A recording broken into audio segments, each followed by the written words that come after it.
Ku ssaawa nga 7 ez'emisana omuvubuka tegeerekese nga Mukisa Adrian ono ng'abadde agenza okunoonya sikurapu alabye enkoko ebadde mu kasiko bw'atyo bw'asembedde ng'ayagala okugikwata walabidde ekiveera ebyenkoko n'abivaako n'atandika okusumulula ekiveera ng'alowooza nti afunye emmaali. Wano nno walabidde omutwe gw'omuntu mu kiveera so ng'ate bw'asumuludde ekirala agudde ku mukono nga n'ebyenda babitadde mu kaveera kaabyo. Genze bamweyawuzaamu era waliwo ebiveera 4, waliwo ebiveera 3 n'ekisawo.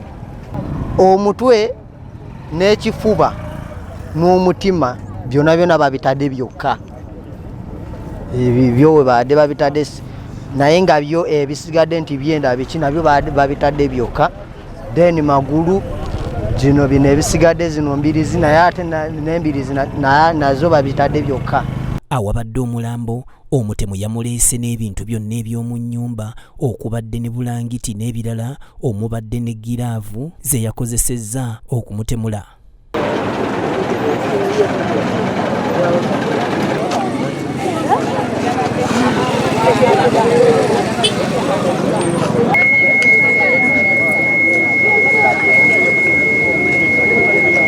Mukisa wano waddukidde n'ayita bakama be abayise ssentebe w'ekyalo era nga naye atuuse ne poliisi okuvettula.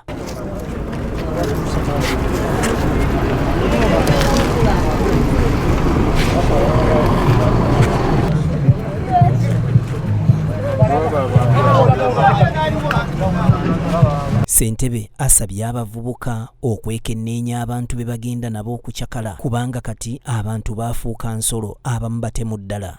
Kubanze ku ntegere yange ndabira ddala nga bano bavudde mu masanyu ne bagenda n'amutira mu makaage.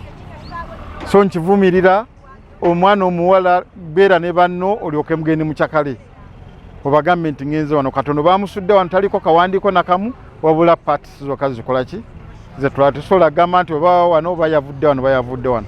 So abaana abawala n'abalenzi nammwe bw'ekito bwe kiri enkyakala ennaku zino mukyegeneze kino sikirabangako. Ssemakula Mike omuwandiisi w'ekyalo Nammera agamba nti bamusudde awantu we bayiwa kasasiro kale nga kibadde kizibu nnyo okumanya nti mu kaveera mulimu omuntu gwe baatemye. Oluvannyuma omutwe poliisi eguggyeeyo n'egulaga abatuuze okulaba oba waliwo abamumanyi naye abatuuze ne bategeeza nti tebamumanyi. So tuteebereza nti omuntu oyo baleese muleete nga siwa ku kitundu kyaffe. So tunoonyeza kukyagenda mu maaso naye nga kikanga bwakyamaanyi. Abangu tumumanyi nga baleese muleete naye baleka bamuleese obudde bukya ku makya naye nga yamusaze. Yamusaze ebifiififi yenna yamusaze. Poliisi okuvettula etuuse n'embwa enkonzi y'olusu okwekebejja okulaba nga bazuula abatemu naye abantu baabadde bamaze dda okulinnyirira ekifo kyonna.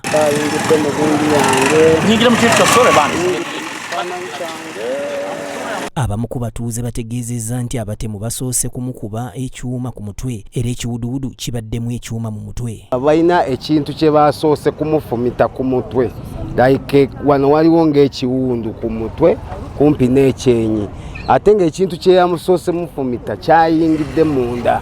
Kuba akafaananyi omwana wange temuzaala oba mwana wa mwana wange mbeera yantiisa.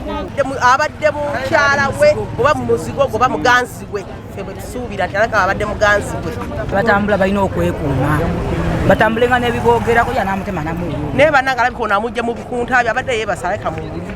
Genza otuuka wali ndaba nfuluusi naye nga enfuluusi za kino bagamba muwala bamutemyetemye kitegeera.